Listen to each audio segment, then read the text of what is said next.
Hello, this is Bruce Green of Green and Moorhead Engineering with BuilderHMI 2.3.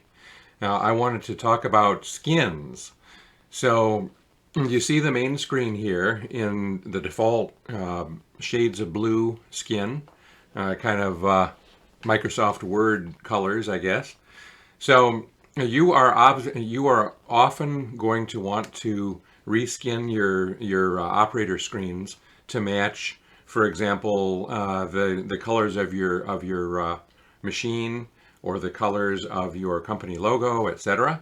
And this is very easy to do in BuilderHMI. So here is the installation directory, the main BuilderHMI folder. You're going to see a skins subfolder in there.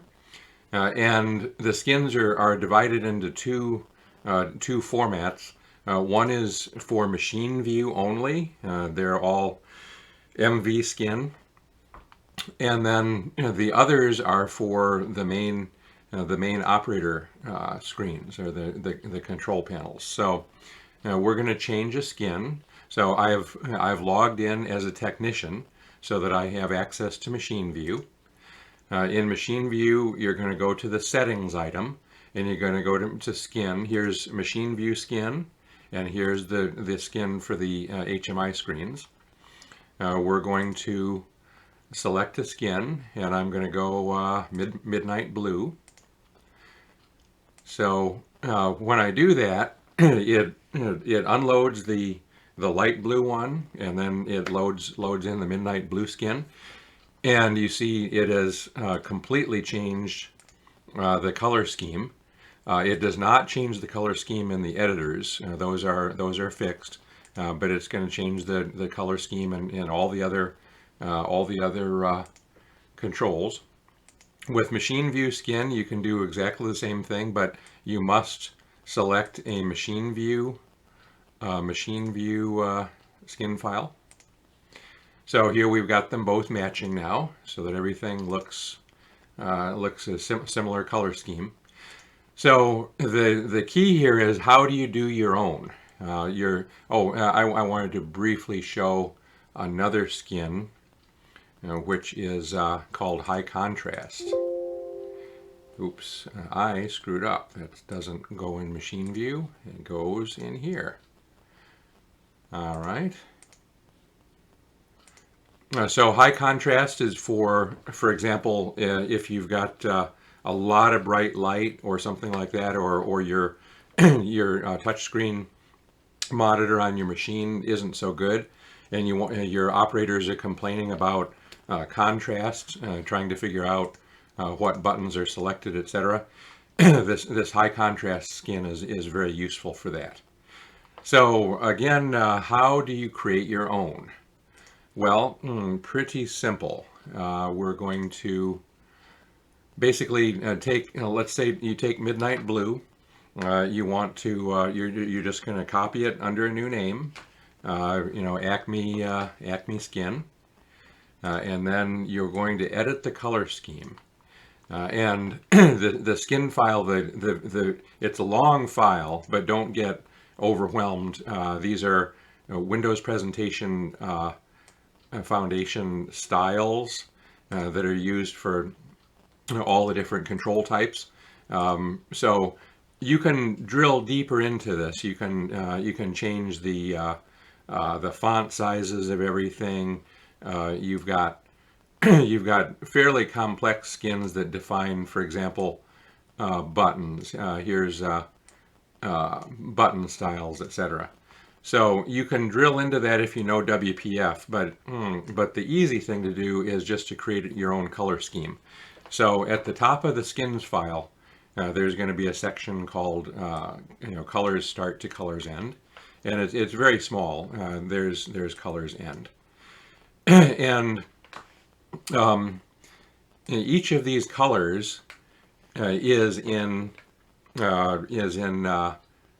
transparency and then RGB. So for example, FF means that it's not transparent at all. It's a pure color with no transparency, which is normally what you're going to want.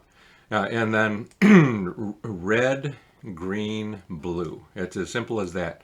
So what I would recommend doing is taking your favorite paint program. I like paint.net. And for example, taking your company logo or whatever you're interested in, kind of taking colors from, and using their eyedropper tool to get those specific colors you want. And you're going to be able to view those colors in RGB format, especially you definitely can do it in paint.net. And just grab those colors and start to play with a color scheme. We've got three background colors at the top. We've got the main text brush. And by the way, so this is the most powerful way to define a color, is with the RGB format.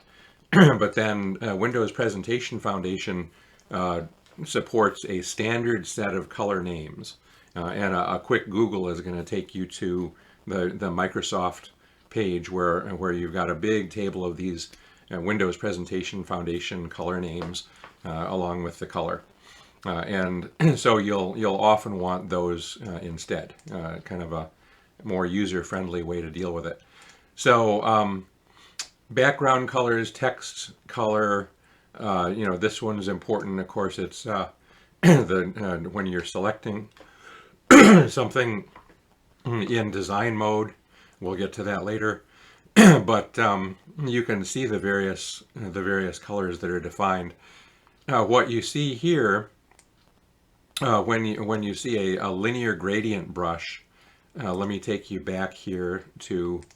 I'm just gonna delete this skin altogether. So you can see that the buttons in specifically have a kind of a 3D look, where you have a glint along the top, and then you have a shadow along the bottom to give them a 3D appearance. And the way that is done in Windows Presentation Foundation is you define this these four colors in a you define a linear gradient brush. And so what I would do when I was creating a color scheme like this is I would just fill in your primary color right here, and then this one's going to be probably a little darker version of the primary color. This is going to be kind of a deep shadow along the bottom, and then this is going to be kind of a much lighter version of the primary color as the glint along the top. It's not too difficult, and actually kind of fun to come up with your own color scheme. So that's pretty much the story. If you come up with your own color scheme, again, you're going to want to do a machine view skin file to match, so that machine view and your HMI screens are kind of all matching. And that's all there is to skins. Now you can get way deeper into it if you're a WPF aficionado, and you can literally change every aspect of the appearance of a tab or of a button, or the various text on the screen. You can really go wild with that, but it's usually not necessary. Just coming up with your own company specific color scheme is gonna only take you maybe a few hours. So that is BuilderHMI Skins. I'm Bruce Green, Green and Moorhead Engineering. Thanks for listening.